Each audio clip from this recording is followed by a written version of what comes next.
So you started a brand new job, and end of the month comes, you're waiting for your salary to be paid in, it got paid in, and it's different than what you were promised. What happened? Who's at fault? Well, to answer those questions, I've got Tanya Tosen, Master Mobility and Tax Specialist at Tax Consulting SA, on the line. How are you doing tonight, Tanya? I'm very well, thanks. Sorry, on yourself? Also very well, thank you. So, what happened? What happened to my salary? First of all, I want to find out from you, employees sometimes find themselves in such a situation. Why? Why does this happen? Yes, it's actually quite interesting that this happens more frequently. I've started to realize. So I thought it's really worthwhile to write an article about this. So what I can share with everyone listening is sometimes the legal contract or the offer letter that is presented to the employee is not aligned to the payslip. One of the second reasons that this can happen is also that the employer who's provided the employee with a dummy payslip is not fully aligned to their first payslip they receive from payroll. All right. So if a company's in-house package structuring tools are not aligned with the organization, how can this impact new employees? So firstly, what you must realize, it creates a lot of confusion for the employee. Secondly, there's trust that's been broken where the employee should be excited about this new event.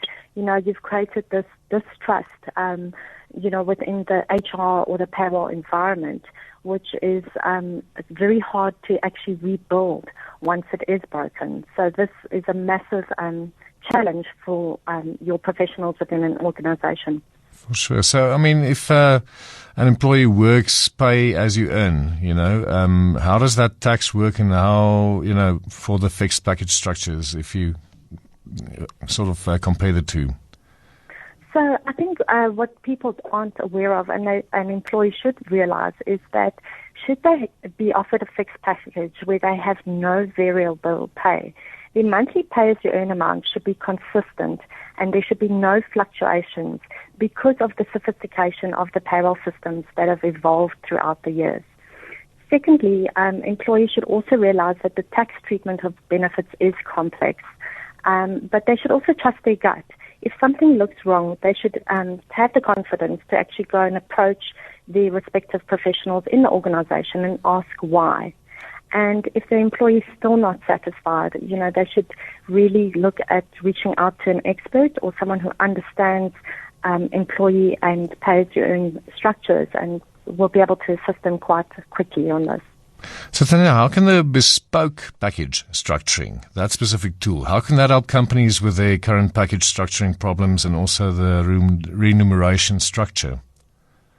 So just to give you clarity, if a package structuring tool is designed correctly, it should balance 100% accurately to the payroll. It will also help with double-checking the system to ensure absolute tax compliance. As well, it will also assist your professionals in your organization where they have to run multiple dummy payslips, and especially now with the COVID-19 outbreak, where employers are having a massive challenge to, create these additional structures or reduce packages. It can really help with those efficiencies internally. That was Tanya Tosen. Thank you so much for taking time to chat with us this evening. Thank you so much, Cyril. Appreciate it. Tanya Tosen, Master Mobility and Tax Specialist at Tax Consulting, South Africa.